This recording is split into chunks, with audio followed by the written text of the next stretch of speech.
Already பச்சை மிளகாய் போட்டிருக்கோம்.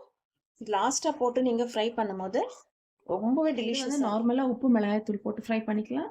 இது பெப்பர் பீஃப் செஞ்சுக்கலாம். ஸோ ரெண்டுத்துலேயும் பீஃப் போட்டுட்டோம். ரெண்டுத்துலேயும் மஞ்சள் தூள், மிளகாய்த்தூள் போட்டதில் தனியாத்தூள் போட்டுக்கலாம் 1 ஸ்பூன். பெப்பர் ஃப்ரைலையும் நான் தனியாத்தூள் 1/2 ஸ்பூன் போடுறேன். உப்பு போட்டுக்கலாம். சால்ட் ஆட் பண்ணிக்கோங்க. இது பெப்பர் ஃப்ரைன்றதுனால நான் இதில் மிளகாய்த்தூள் போடல. இன்னும் ஆயில் ஊற்றல, நம்ம மிக்ஸ் பண்ணிக்கலாம். ஃபஸ்ட்டு பெப்பர் ஃப்ரைன்னு நான் ஆனியன்ஸ் ஆட் பண்ணுறேன். ஆனியன்ஸ் பாருங்கள், நல்லா ஒரு பெரிய ஆனியன் லாங்காக சாப் பண்ணி வச்சுருக்கேன். ரெண்டுத்துலேயுமே கறி லீவ்ஸ் ஆட் பண்ணிக்கோங்க.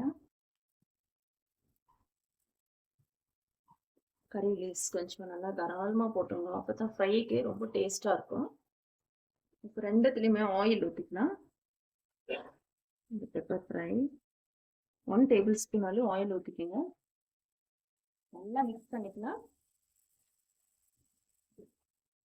இதில் நான் ஒரு 3 பச்சை மிளகா சென்டரில் ஸ்டிட் பண்ணி போடுறேன். ஆல்ரெடி சில்லி பவுடர் போட்டிருக்கோம். பெப்பர் பீஃபுக்கு மட்டும் நான் பச்சை மிளகா அதிகமாக போடுறேன். தண்ணி ஊற்றிக்கலாம். பீஃப் முழுகிற அளவுக்கு தண்ணி ஊற்றுங்க. ஹை ஃப்ளேமில் வச்சு குக் பண்ணுங்க. நல்லா பீஃப் முழுகட்டும். இந்த தண்ணி மசாலாவில் இந்த மீட் நல்லா குக் ஆகட்டும். தண்ணியெல்லாம் நல்லா ட்ரை ஆகணும். இப்போது க்ளோஸ் பண்ணி வச்சிடலாம். ஓகே, இது ஒரு 1/2 அன் ஹவர் நல்லா குக் ஆகட்டும். ஓகே, நான் 30 மினிட்ஸ் டைமர் வச்சேன். பாருங்க, தண்ணி நம்மளுக்கு நல்லா சூப்பராக ட்ரை ஆகிட்டு இருக்கு. மிக்ஸ் பண்ணிவிட்டு ஒரு 10 மினிட்ஸ் விடுங்க. இது நல்லா அப்படியே ரோஸ்ட் ஆன மாதிரி ஆகட்டும். Ginger garlic paste raw smell போகணும். பெப்பர் பீஃபில் நம்ம லெமன் ஜூஸ் போட்டுக்கலாம். நான் ஒரு 1/2 லெமன் ஜூஸ் போடுறேன். டைமர் வச்சு 10 மினிட்ஸ் ஆயிடுச்சு. இப்போது பெப்பர் பீஃபில் முக்கியமான இன்க்ரீடியன்ட் நம்ம பெப்பர் பவுடர் லாஸ்ட்டாக தான் இப்போ ஆட் பண்ண போகிறோம். கேப்சிகம் கட் பண்ணி வச்சுருக்கேன், அது போட்டுடலாம்.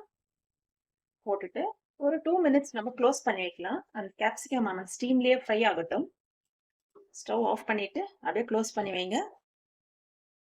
ஓகே, நம்ம ரைஸோடு சர்வ் பண்ணிக்கலாம்.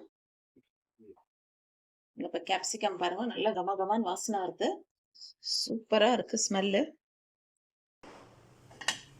நான் இன்றைக்கி நான் செஞ்சுருக்கேன்னா லஞ்ச் ரெசிபி ஒயிட் ரைஸ், கீரை குழம்பு, நம்ம செஞ்ச பீஃப் ஃப்ரை. பீஃப்லேயே 2 ரெசிபி செஞ்சிட்டோம். ஸ்டவ் ஆஃப் பண்ணிவிட்டு தான் கேப்சிகம் போட்டு க்ளோஸ் பண்ணி வச்சேன் நான். ஸோ அது 5 மினிட்ஸ் ஆயிடுச்சு. டோட்டலாக 45 மினிட்ஸ் ஆயிடுச்சு. அவ்வளோதான், இன்றைக்கி லஞ்ச் ரெசிபி சூப்பராக ரெடி ஆயிடுச்சு.